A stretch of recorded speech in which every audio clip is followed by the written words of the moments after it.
은혜 받고 성취될 하나님의 말씀은 마가복음 1장 14절에서 19절 말씀입니다.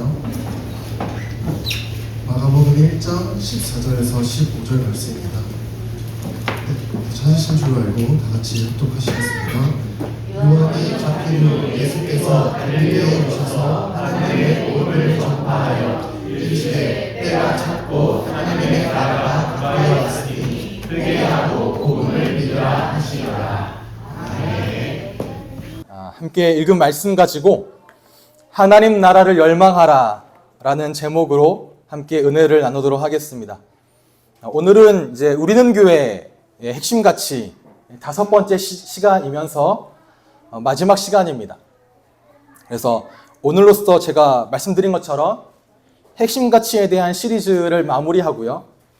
다음 주부터는 사도신경 시리즈로 넘어가려고 합니다. 제가 대략 기획해 보니까 아마 7주 또는 8주 정도 될 것 같습니다. 짧게 하면 6주 안에 끝낼 것 같은데 아마 6주에서 8주 정도 사도신경을 함께 나누면서 우리가 무엇을 고백하는지에 대해서 함께 저도 공부하고 연구하고 또 함께 나누는 시간이 됐으면 좋겠습니다.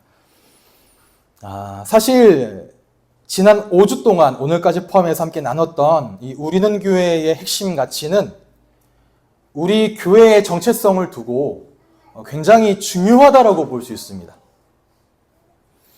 이를 두고 교회에 따라서 어떤 교회는 목회 철학이라고도 이야기하는 교회가 있고요. 또 어떤 교회는 목회 키워드라고 이름 짓는 교회도 있습니다. 저도 처음에 교회를 준비하면서 목회 철학을 준비해야 된다.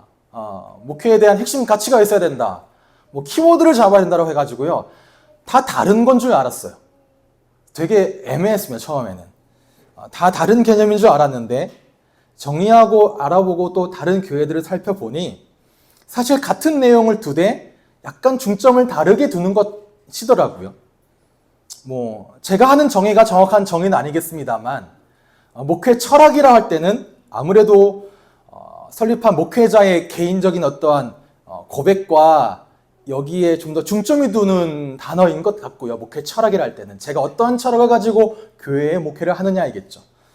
그리고 키워드다, 핵심 가치다라고 할 때는 어떤 그 교회의 사역에 좀 더 방점이 찍혀 있는 것 같은 느낌을 저는 좀 받았습니다. 그래서 저는 목회 철학이라기보다는 철학은 제게 있는 것이 아니기 때문에 목회 키워드 또는 핵심 가치라 적고 우리가 이러한 사역을 함께 감당해 나가겠다라는 것으로 여러분 붙잡아 주시면 되겠는데요. 지난 6주간의 내용을 다시 한번 정리해 보겠습니다. 첫 번째 가치가 무엇이었냐? 오직 하나님만이 우리의 주인이시다였습니다. 이것이 우리의 믿음이죠. 우리의 믿음의 고백은 오직 하나님만이 우리의 주인이시다는 고백입니다. 두 번째 주가 뭐였냐? 세상의 물음에 성경으로 답을 하라였습니다. 이것이 우리의 기준이죠. 우리의 기준은 성경 외엔 없습니다. 그리고 세 번째 주가 함께 지어져가는 건강한 공동체라 했습니다. 이것이 우리 교회가 갖춰야 될 교회의 내용이겠죠. 어떠한 교회가 되기를 원합니까? 그 내용이 무엇입니까? 함께 지어져가는 것이고요. 그리고 네 번째가 세상에 대한 책임과 헌신을 다하는 교회였습니다. 이것은 우리 교회의 사명이죠. 물론 우리 교회만의 사명이 아니라 이 땅에 존재하는 모든 교회의 사명이고 그 교회에 주신 명령이기도 합니다. 그리고 마지막 다섯 번째가 지금 그 자리에서 하나님의 나라를 열망하라입니다. 하나님 나라는 모든 성도에게 무엇이냐? 삶의 목적이자 목표가 되어지죠. 이 5가지를 잘 정리해 보시고 이 5가지를 잘 기억해 주셨으면 좋겠어요. 물론 제가 유튜브에 올려드린 5번의 설교를 다 들으라는 얘기는 아니고요. 이렇게 잘 정리만 해놓으시면 됩니다. 이 고백들이 무엇인지, 무엇이 담겨져 있는지들에 대해서 한번 잘 정리해 보시면 좋겠고요. 왜 이 5가지가 중요하느냐? 이게 우리 교회 공동체의 정체성이에요. 그리고 우리 교회 공동체가 추구해 가고자 하는 방향성입니다. 그리고 여러분이 함께 해야 될 그 사역에 대한 기준점이 바로 이 핵심 가치 5가지가 되고요. 무엇보다 중요한 건 저와 여러분이 우리 교회 공동체에 속한 모든 공동체원들이 함께 나누고 공유하는 신앙의 고백이라는 거죠. 이것이 우리 공동체만의 신앙의 고백입니다. 우리가 앞전에 했던 사도신경이 모든 공교회, 이 땅에 속한 모든 지상교회가 함께 공유하는 신앙의 고백이라면 이 핵심 가치는 그 교회 공동체의 신앙의 고백이죠.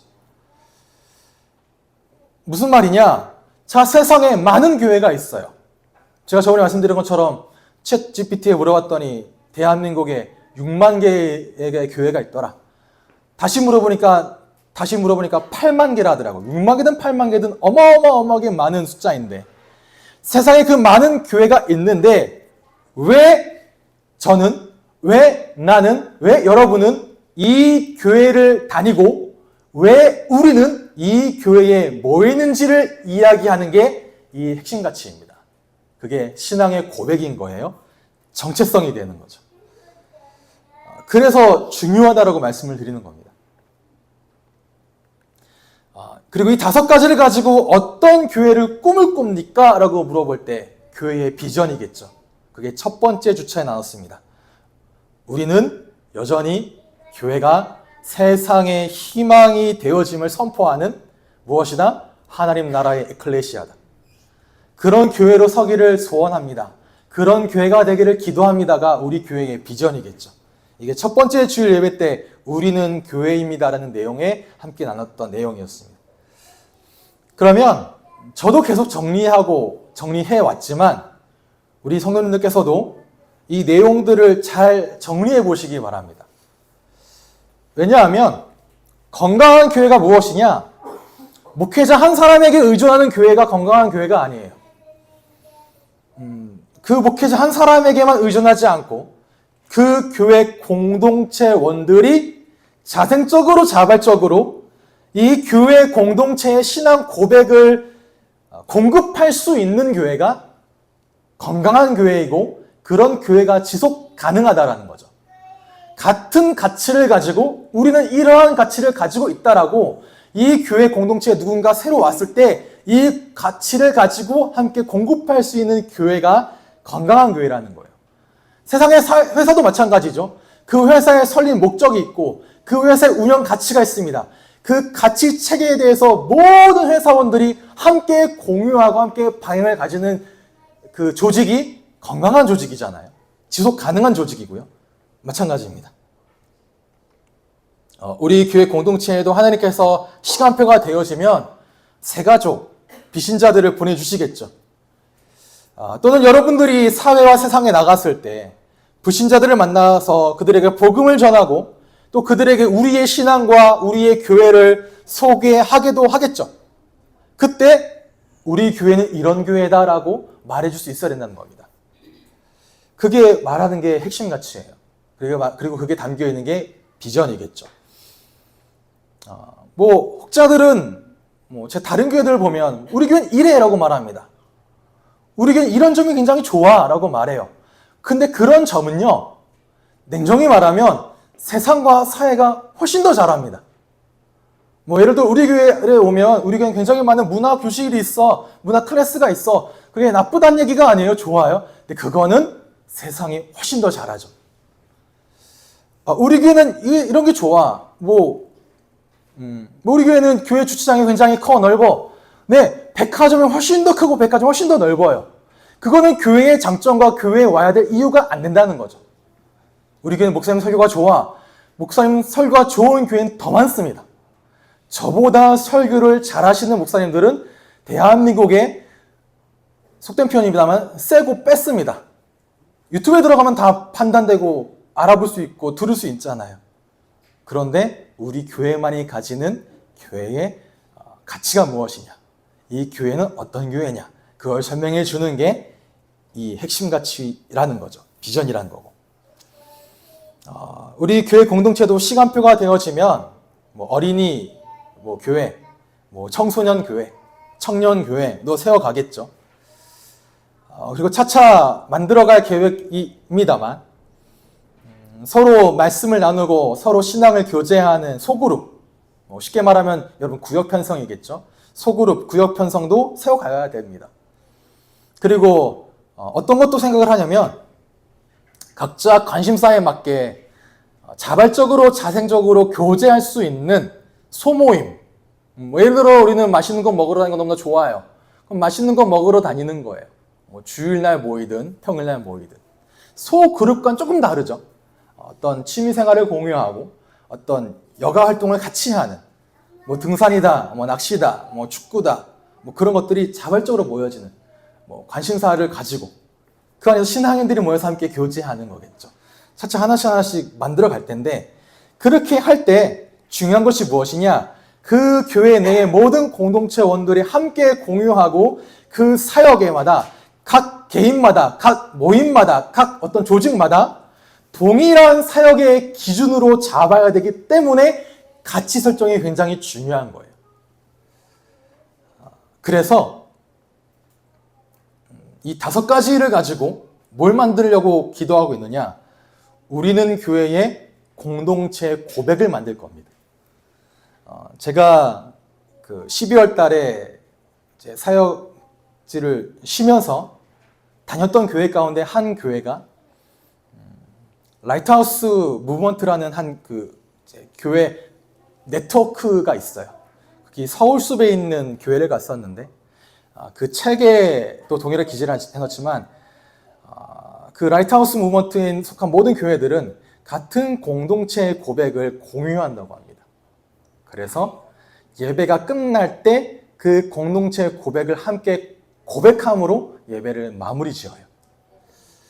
그래서 저도 거기서 잘 배워왔는데 그 고백문이 완성이 되면 예배 시간에 함께 고백할 겁니다. 그래서 단순히 5가지에 대한 설교 내용을 요약하는 데 그치면 안 되겠죠. 진짜 성경적으로, 신학적으로, 복음적으로 잘 정리하고 한 문장 한 문장 한 문장 진짜 잘 다듬어 가야 될 것 같습니다. 그렇게 다듬어 가서 우리 공동체의 믿음을 잘 담아낼 수 있는 그런 고백으로 잘 정리될 수 있도록 기도해 주시고 또 함께 나눠줬으면 좋겠습니다. 그러면서 오늘 이제 하나님 나라를 열망하라는 5번째 가치죠. 이 하나님 나라라는 개념은 성경 전체를 뒤덮고 있는 가장 큰 개념입니다. 그리고 이 하나님 나라라는 개념은 성경 속에만 존재하는 개념이 아니고요.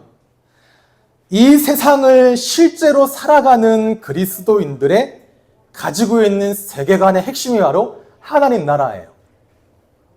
그리고 이 하나님 나라라는 이 개념은 신자, 비신자, 신자, 불신자 할 것 없이 오늘날 이 땅을 살아가는 모든 인생에 있어서 굉장히 중요한 주제가 하나님 나라입니다.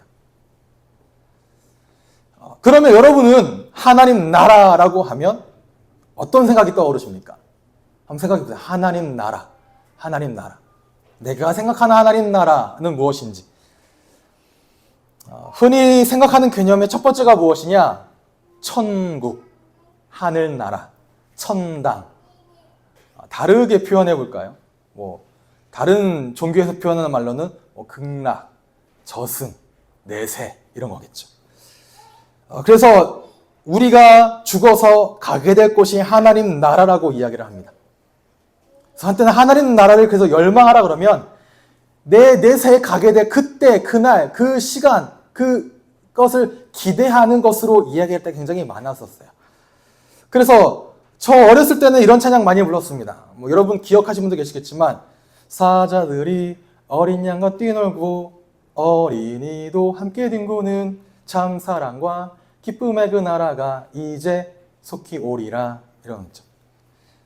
모르십니까? 아죠? 네. 저보다 나이 많으신 분들 다 아실 거예요. 서진이 알아요? 모르죠? 네. 그런 찬양이 있습니다. 이게 이제 이사야서에 나오는 천국의 묘사인데 이런 찬양들을 하면서 그 천국은 아픔도 없고 눈물도 없고 고통도 없는 곳 그렇게 생각을 많이 하죠.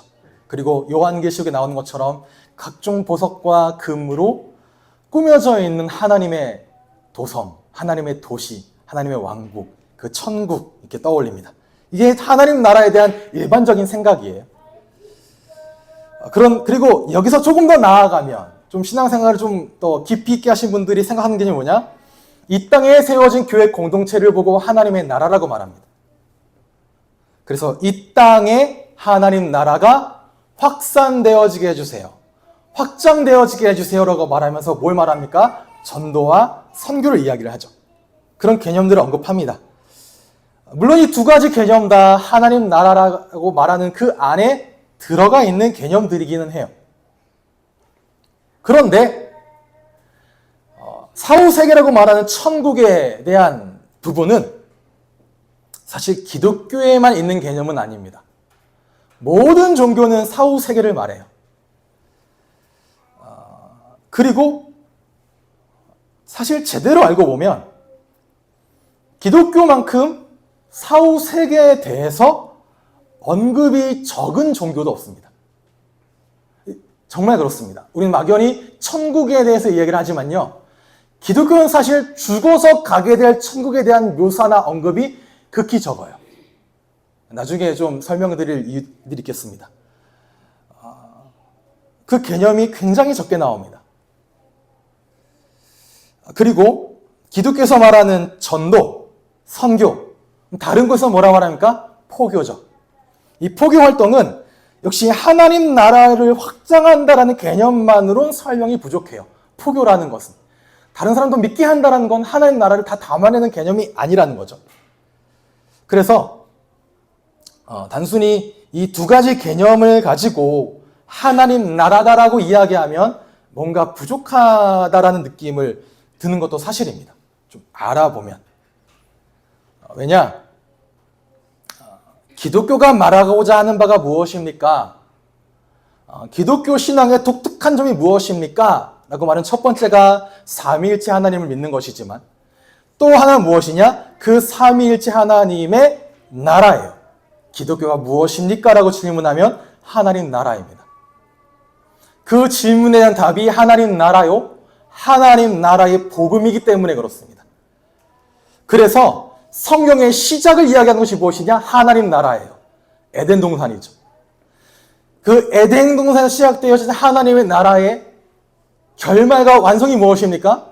요한계시록에서 말하는 새 하늘과 새 땅입니다.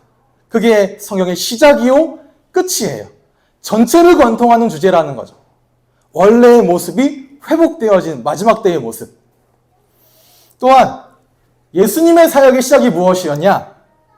예수님 사역의 시작도 하나님 나라였습니다.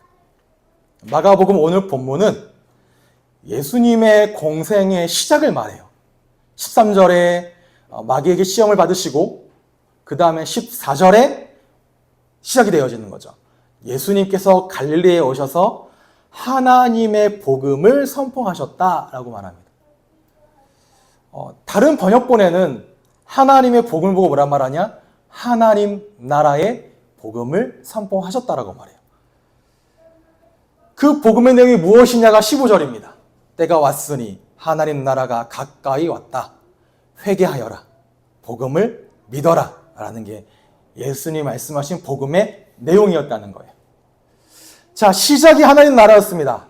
그 과정도 하나님 나라를 알리는 거였습니다. 예수님이 승천하시기 전 마지막 하신 내용, 사역이 무엇이었습니까? 여러분 잘 아시죠? 사도행전 1장 3절에 예수님께서 고난을 받으신 후에 자기가 살아계심을 여러 차례 증거로 나타내셨습니다. 그는 40일 동안 제자들과 함께 계시고 하나님 나라에 관한 일들을 말씀하셨다라는 거죠. 예수님의 사역의 마무리도 하나님 나라였다는 거죠. 그럼 예수님이 공생의 기간 내내 선포하신 그 복음의 내용은 곧 하나님 나라에 대한 내용이에요. 그리고 이 사명을 전달받은 제자들이 사도행전 곳곳마다 증거한 내용도 무엇이었냐? 하나님 나라예요.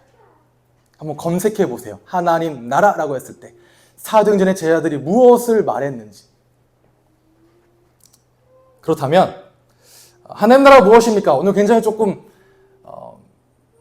강의하는 것 같죠? 네, 이해해 주세요. 중요한 개념이라 그렇습니다. 하나님 나라가 무엇이냐? 그리스어로 원어로는 바실리아 투 데우라고 합니다. 투 데우는 하나님이에요. 신, 하나님. 바실레아는 왕국입니다. 바실레아 투 데우, 즉 하나님의 왕국. 영어로는 Kingdom of God 말하죠. 여기서 나라, 왕국이라고 말하는 바실레아는 명사형이에요. 동사는 바실레오입니다. 바실레오 어떤 말이냐? 통치하다, 다스리다예요. 그래서 왕국이란 개념은 통치라는 개념에 더 가깝습니다. 우리가 왕국하면은 왕이 있고 왕이 다스리는 어떠한 지역을 생각하는데 원어적인 의미는 통치, 다스림, 그 의미가 더 강하다라는 거죠. 그래서 하나님의 나라라고 할 때는 어떤 지리적인 개념, 장소적인 개념보다도 통치라는 개념이 굉장히 강합니다. 즉 하나님의 다스리심이 있는 곳이 하나님 나라, 하나님의 통치가 실현되는 곳이 하나님의 나라, 하나님의 뜻이 이루어지는 곳이 바로 하나님의 나라예요. 하나님 나라는 하나님께서 주권을 가진 왕으로 임재하셔서 하나님의 백성들을 통치하시는 그 나라를 말합니다. 이게 중요한 게 무엇이냐? 한 나라를 구성하는 세 가지 요소가 있어요. 대한민국도 마찬가지입니다. 주권이 있고 그 주권이 미치는 영역이 있고 그 주권에 속한 백성이 있습니다. 마찬가지예요. 하나님 나라의 주권이 하나님께 있고 그 하나님이 다스리는 백성들이 있고 그 백성이 하나님의 주권을 실현하는 뭐가 있느냐? 나의 영역이 있는 겁니다. 그 모든 영역이 하나님 나라죠. 그래서 성경은요, 처음부터 마지막까지 모든 세계와 모든 만물에 대한 하나님의 주권을 선포합니다. 하나님 나라예요. 왜 그러느냐? 창세기 1장 1절에 선포합니다. 태초에 하나님이 천지를 창조하셨습니다. 고백으로 시작하야죠. 하나님이 이 세계에 존재하는 모든 것의 창조주요. 그 말은 그 모든 것을 친히 다스리시고 그 모든 것을 친히 보존하십니다. 그게 하나님의 사역이죠. 주권자라는 거예요. 그런데 그 하나님께서 이러한 창조 사역의 핵심, 절정으로 누구를 만드시느냐? 인간을 만드세요. 그 인간을 보고 하나님을 대신하여, 대리하여 이 땅을 다스릴 존재들로 인간을 만드십니다. 그 말이 뭐냐? 하나님의 형상이란 말이에요. 이 형상이란 말은 뭘 말하느냐? 왕에게만 썼습니다. 당시에는요. 여러분이 하나님의 형상이란 말은 왕의 형상이라는 거예요. 왕의 형상이란 말은 왕을 대신하여 나의 영역을 다스리고 나의 영역을 보존할 권리를 하나님이 여러분들에게 주셨다는 거겠죠.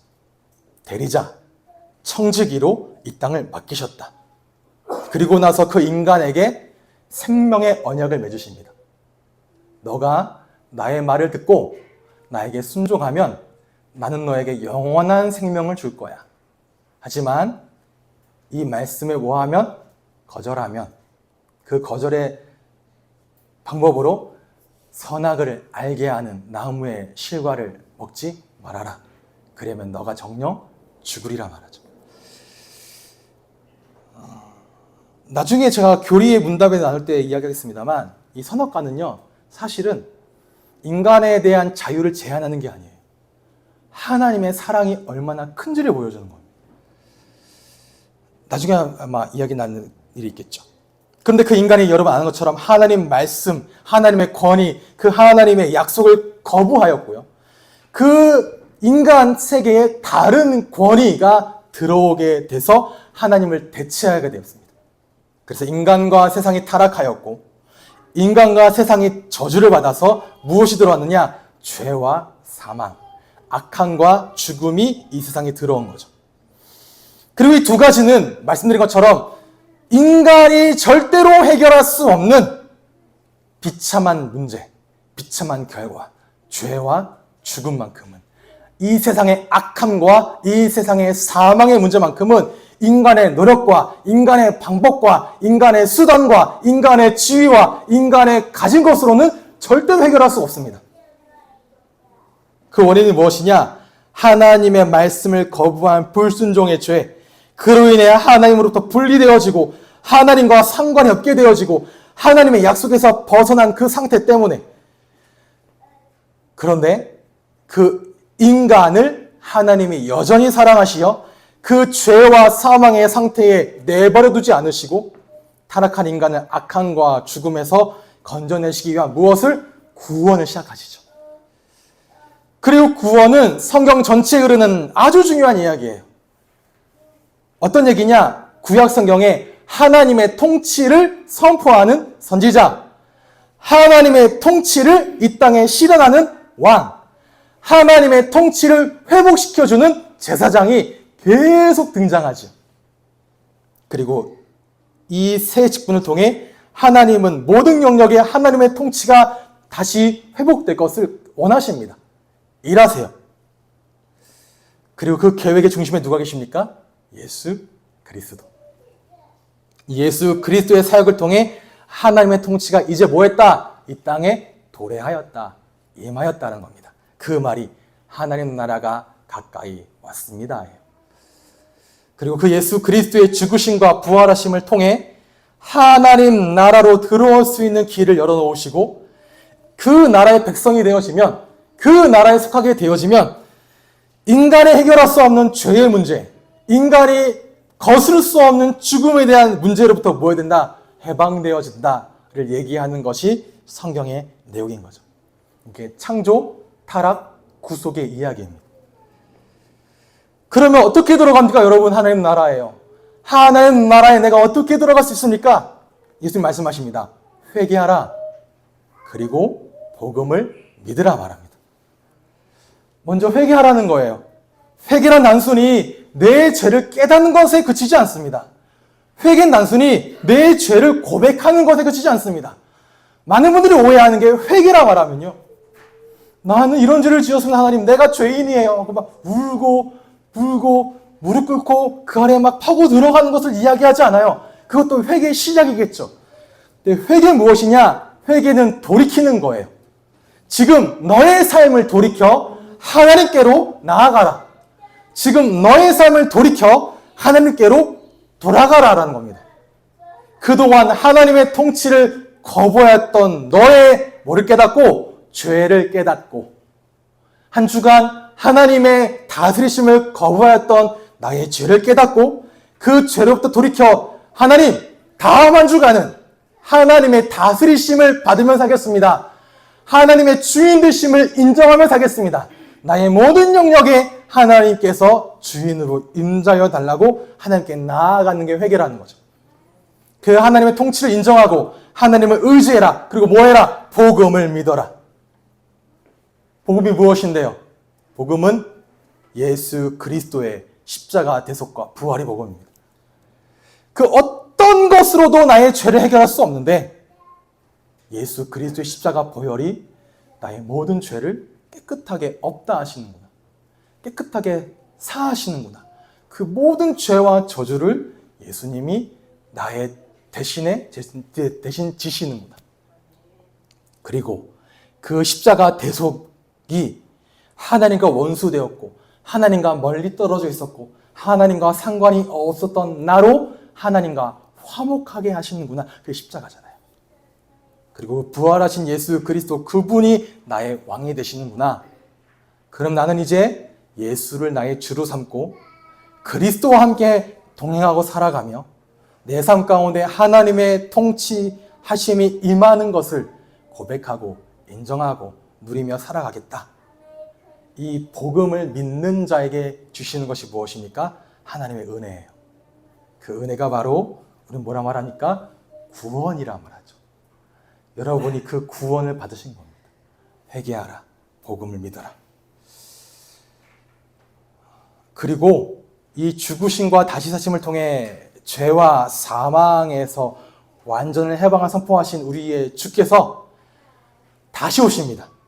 그때가 되어지면 창조하신 원래의 모습대로 완전하게 회복되어져 더 이상 우리에게 악함과 죽음이 없을 것이고 그 나라에는 하나님의 생명과 하나님의 선하심이 가득할 것을 바라보게 하세요.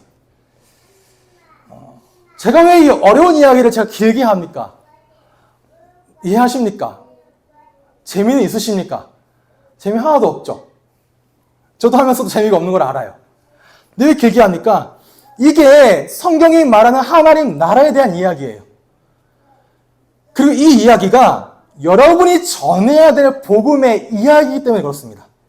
여러분이 전해야 될 복음이 무엇이냐? 하나님 나라에 대한 이야기예요. 그 하나님 나라에 대한 이야기가 세상엔 없다고요. 세상 사람들이 기다리고 있다는 거죠. 그리고 이 이야기가 바로 저와 여러분이 우리의 삶 속에서, 우리의 인생 가운데서, 우리의 세상 가운데, 우리의 사회 가운데 바라봐야 될 중요한 관점입니다. 그게 창조와 타락과 구속이에요. 어제 저희 어머니하고 좀 이야기를 나누는데 어떤 이야기를 나눴습니다. 그 이야기를 나누는 가운데 내려져야 될 결론이 무엇이냐? 그렇구나. 타락한 세상에는 답이 없어요. 대안이 없습니다. 사람도 대안이 되지 않고요. 조직도 대안이 되지 않아요. 어떠한 세상의 정의도 대안이 되지 못합니다. 왜? 그것으로는 죄와 사망의 권세를 해결할 수가 없어요. 원래 창조하신 목적대로 회복시킬 수 없어요. 대안은 누구에게 있느냐? 하나님께만 있습니다. 그리고 그 하나님께서 세상의 문제를 해결할 대안을 보내주시는데 그분이 바로 예수 그리스도. 그 관점으로 사람을 바라보고, 그 관점으로 세상의 문제를 바라보고, 그 관점으로 그 사람이 나간 문제에 대해서 해답을 제시하는 거예요. 무엇으로 바라볼 거냐? 하나님 나라의 관점으로.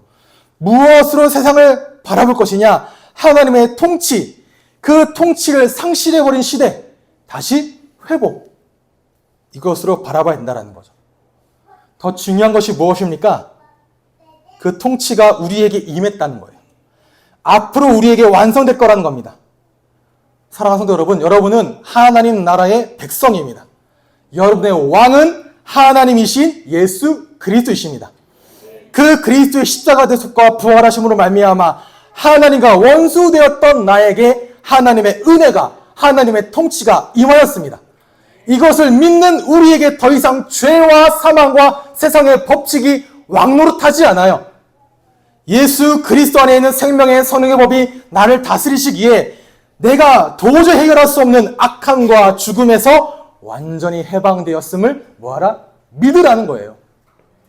그리고 나에게 시작되어진 이 구원이 앞으로 그 날이 되면 완성되어질 것을 소망하며 살아가라는 거죠. 이게 하나님의 이야기입니다. 하나님 나라의 이야기. 그리고 분명한 건 이 이야기는 여전히 절망 속에 속해 있는 자들에게, 그들의 삶이 회복될 것을 갈망하는 자들에게 알려줘야 될 이야기예요. 그 사명이 저와 여러분에게 있습니다.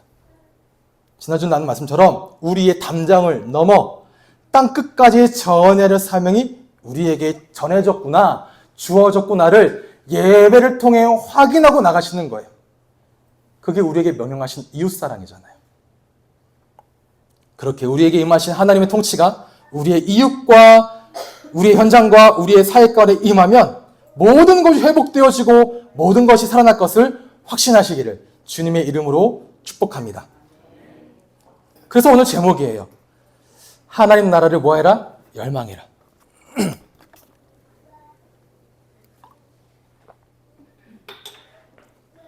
내가 있는 그 자리에서, 내가 있는 그 현장에서, 내가 서 있는 그 영역에서 하나님 나라가 임하도록, 하나님의 통치가 임하도록 열망하라는 거죠. 마태복음 6장 31절에 보면 예수님께서 우리의 삶의 목적은 먹는 것, 입는 것, 마실 것에 있지 않다고 말씀하십니다. 그런 것들은 하나님 없이 생활하는 이방인들이 구하는 것이다. 너에게 그런 것들이 있어야 될 것을 하나님이 아시니 너희는 뭐를 구해라? 그보다 다른 걸 구해라 말하죠. 그 하나님이 우리를 돌보시고 책임지실 것이니 다른 것을 구해라. 그 다른 것이 무엇입니까? 너희는 먼저 그의 나라와 그의 의를 구해라. 그리하면 이 모든 것을 너희에게 더하여 주실 것이다 라고 말하죠. 그래서 구하라 라는 말은 헬라어 제테이테인데요. 그 제테이테의 원어가 제테오예요. 무슨 말이냐? 발견하기 위해 애쓰라는 겁니다. 그리고 열심히 추구하라는 거예요. 그걸 찾으라는 겁니다. 무슨 말입니까? 우리의 삶 가운데 하나님의 구원하심과 하나님의 통치를 뭐해라? 추구해라. 예수 그리스도의 복음을 듣고 그 복음에 순종하기 위해서 뭐해라? 애써라. 그리고 그 내 삶 가운데 하나님의 나라가 임하고 하나님의 뜻이 임하여 이 땅 가운데 그 소망이 전달되어지기를 뭐해라? 구해라. 찾아라. 두드려라. 애써라. 라는 거죠.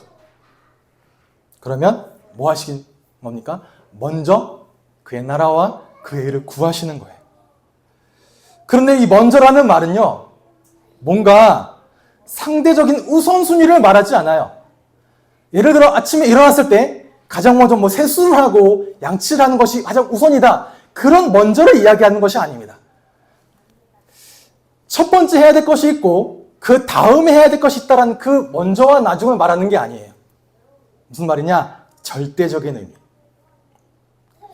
여러분 삶의 전반에 걸쳐서 추구해야 되는 바이다라는 거죠. 무슨 말입니까?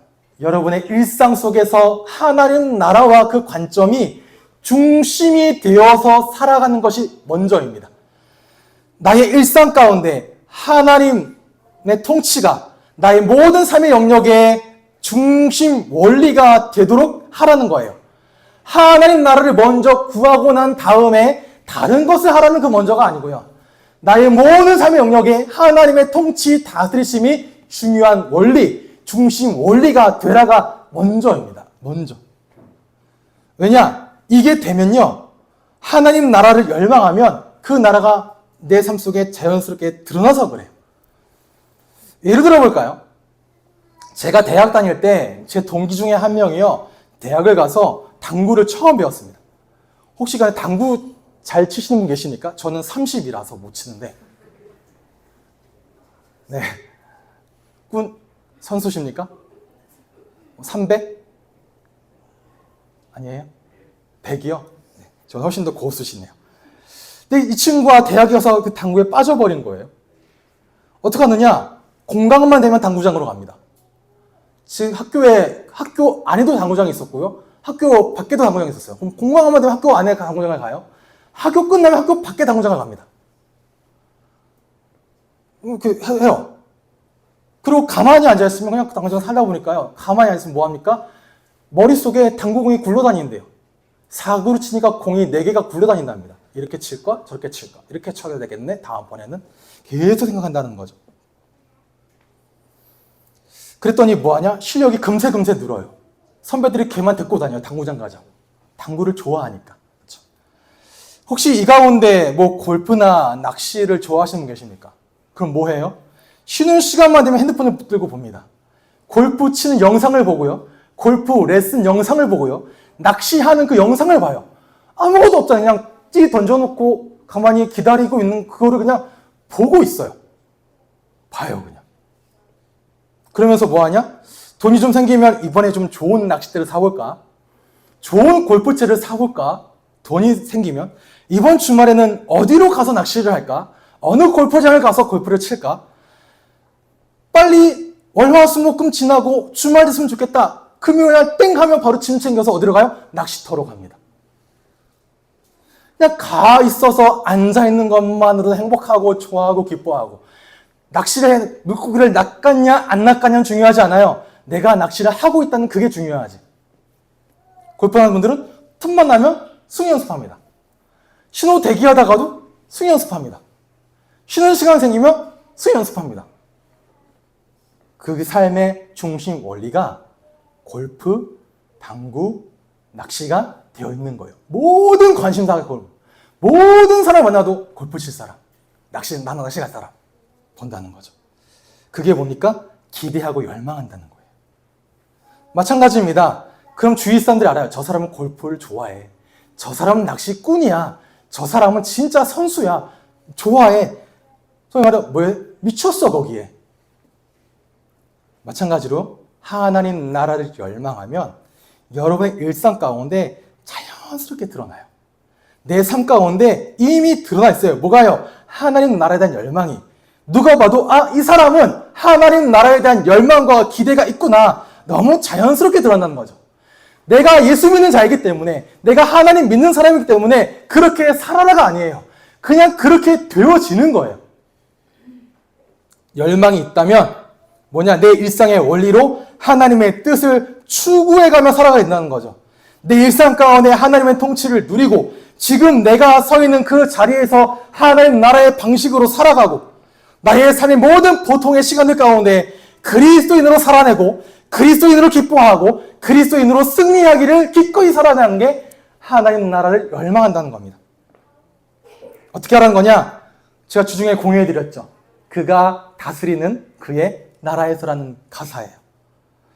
이 땅에서 하늘 뜻을 품고 사는 자들, 믿음으로 하늘 뜻을 보여주는 자들, 보내어진 그 자리에서 동참하는 자들, 믿음으로 주님 보길 소망하는 자들, 이게 하나님 나라를 열망하는 사람의 삶의 모습입니다. 이 땅에서 열망하며 살아간다는 말이 무엇이냐? 이 땅에 속했지만 이 땅의 가치대로 살지 않고요. 하나님 나라의 가치대로 살아가는 거예요.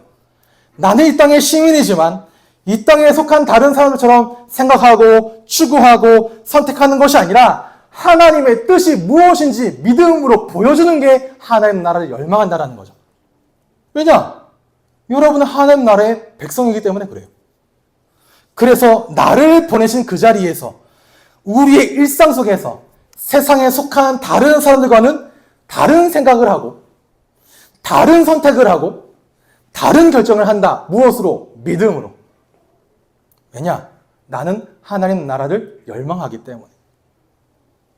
이 땅에 속해 살아가는데 이 땅의 가치가 아닌 하나님 나라를 추구하는 게 여러분 쉽습니까? 아니요. 당장 내일 나가면 여러분 선택과 결정 앞에 고민하게 됩니다. 그래서 뭐 하라는 거예요? 그래서 싸우라는 거예요. 그래서 영적인 싸움을 싸우라는 겁니다. 믿음으로 선택하고 믿음으로 결정할 수 있도록 영적인 싸움을 싸워라. 근데 그게 내 힘으로 안 되죠. 내 능력으로 안 되죠. 내 의지와 내 노력으로 안 되죠. 너무 잘 알아요. 그래서 뭘 주시냐? 내가 너에게 성령의 능력을 부어주겠다. 그 성령의 다스리심에 너의 모든 지와 정와 의를 뭐해라? 맡겨라. 성령님, 나를 주관하여 주세요. 나의 선택을 주관하여 주시고 나의 결정을 주관하여 주시고 나의 고민을 맡깁니다. 하나님이 다스려 주세요. 그런 삶을 살라고 우리에게 가르쳐 주신 기도예요. 주기도문이죠. 뭡니까? 하늘에 계신 우리 아버지요. 아버지의 이름이 거룩히 여김을 원합니다. 여김받기를 원합니다. 그리고 아버지의 나라가 지금 속히 이 땅에 임하기를 원합니다. 아버지 뜻이 하늘에서 이루어진 것처럼 이 땅 가운데도 이루어지기를 원합니다. 이 기도를 하는 거예요.